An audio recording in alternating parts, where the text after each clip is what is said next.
Do not turn the shoulders in the golf swing. It's not about turning this way. It's not just about turning that way. And really, it's not just about turning this way. We have to wind up that energy. In essence, that we're not having to move this club head all the way around.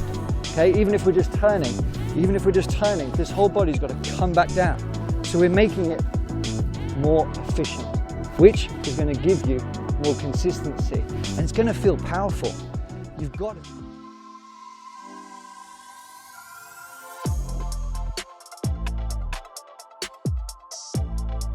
Turning the shoulders is one of the most misunderstood concepts of golf instruction, but it really hurts your golf game, whether you're a senior golfer trying to break 70, 80, whatever it might be. The more you try and turn in the golf swing, the more you're going to struggle. I'm going to show you 2 options to make this so easy, so effective, no matter what age or level you are. It's much easier to hit good golf shots than you think. Let's find out how.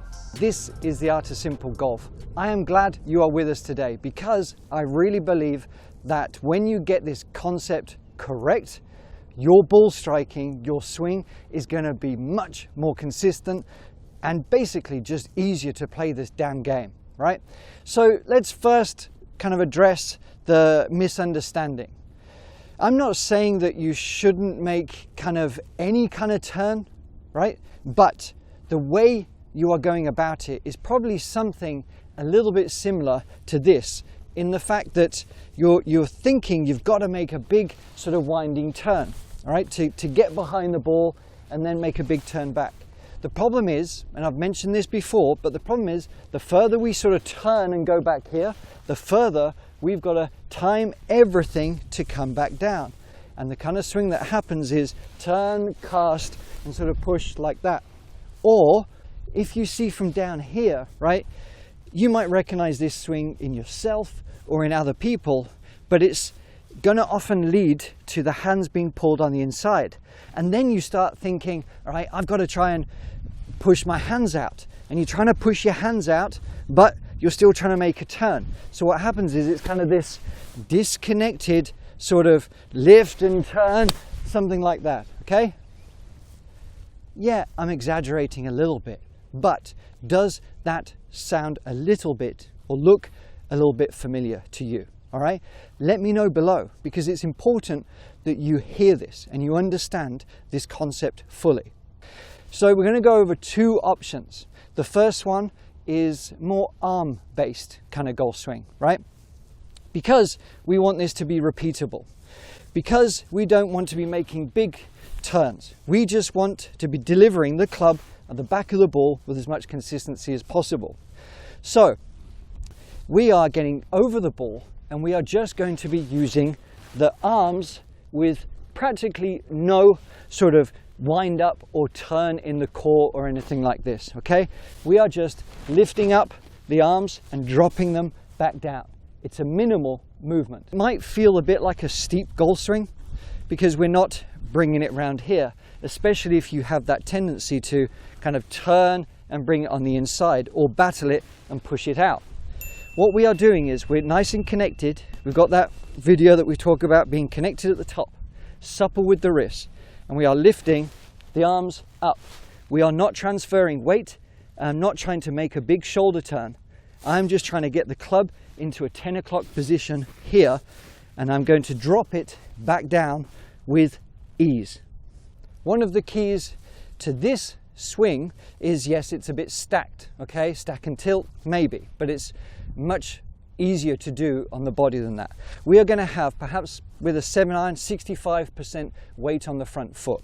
I've got my lead side, my leg kind of over one another, okay? And all I'm doing is lifting the arms up. Even if I can only get to about here, that is perfectly fine.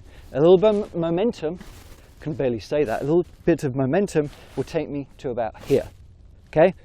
So from here, I'm not trying to wind or turn the shoulders at all. I'm just allowing my body to go where it wants, but I'm dictating it with this sort of pendulum feel of here, okay? Now, one of the keys is I'm feeling like this triangle is maintaining its shape from setup to the backswing, all right? But I've got very supple wrist because we can still generate a lot of speed and power from here. But there's no turn. I'm just moving the arms back and I'm going to drop them back down. Back and drop. Nothing to do with the body at all. And I want you to practice that. It might seem not much at all, but that's the point. I want you to practice some swings where it's going to feel like 3/4, all right? And it's just going to feel like the arms and hands are doing all the work, okay? And you might think, is that going to lose me a little bit of distance? Well, yes, but if you add this element to it, it won't. So you want more distance, right? We've got another feel for you here. So we've got the setup. We're moving the arms back just to 3/4, forgetting about any wind up or turn, just the arms, okay? And then from there, what do? I'm not going to think too much about using the ground or anything like that right now. I'm just going to have one feel of this left shoulder going back that way, okay? That alone can create an effortless whip through the ball from a very short position on the backswing. So the only feel is going to be from here, bringing that left shoulder around. And when you get a bit better at that, you can, yes, use the ground a little bit more because we want as much velocity as possible. But my point being, we don't have to do a big hard rotation. You don't have to think about ground forces or anything like that. This is just a simple move going up and through and back round. So you're going to practice a couple of shots like that, short swing and releasing all the way through. Don't go hard at first, but just get the setup, lift the arms up and swing through, okay? You'll find that you will make repeatable contact, and that is the goal. Repeatable contact from the center of the face. Time for number 2. This is the more traditional kind of option, and I will go into that other type of swing in more detail another time.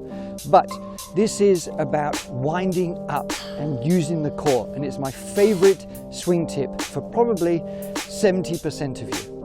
Now, I'm not going to go into a huge amount of detail because we've got other videos on this, but it's just to remind you that we don't want to be making a turn, okay? We don't just get that thought out of your mind. It's a wind up. And there's different feels that are going to resonate with you. I'm going to go over a couple of them, but the same objective is what we're after. And it is to wind up the backswing, okay?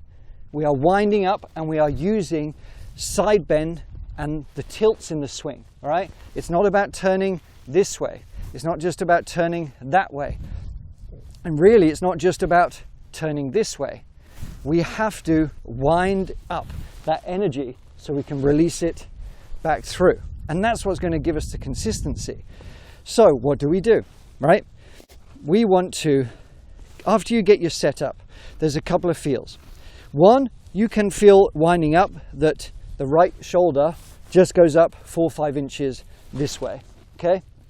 The other one is left shoulder going down 4 or 5 inches that way. The other one is to feel that the core from the left side pulls and wraps around to wind up here, okay? The final one is just to kind of turn and wind up the rib cage and the core in the middle, just like, again, 4 or 5 inches back here. They all do the same thing, but you are going to resonate with 1 or 2 of them. And actually, that feel might alter from time to time. But the objective is still exactly the same. And I want you to try all of those, but the same thing applies. Get out of your mind the turn. It's a feeling of wind up. Winding up this way, winding up this way, winding up this way, okay? We've got all the objectives to be the same to get us into a nice loaded position, so then we can reverse this movement back down. So it's really shortening the swing, in essence, that we're not having to move this club head all the way around. Okay, even if we're just turning, this whole body's got to come back down. So we're making it more efficient, which is going to give you more consistency, and it's going to feel powerful. You've got to try it. The final thing I want to cover with this is to make sure that you don't just resist the lower body, okay? We're not resisting the lower body. We can feel it straighten. The hip is coming up. We're winding up that way. It's kind of like the lawnmower or the bow and arrow where we're here. We're winding up that way. But you've got to find the feel that gives you the freedom. And remember, the arms are going to be heavy. The club is going to feel heavy. The arms are going to be super, super supple, all right? From there, we can make our swings. From there, we can be successful. From there, we can generate the power that we want. It's easy, really. So there we have it. Do not turn in your golf swing. Do not make that a focus. If you enjoyed that video, we have a free golf journey for you. All you have to do is click the link below. And if you enjoyed the video, just hit the like button, and I will see you next time.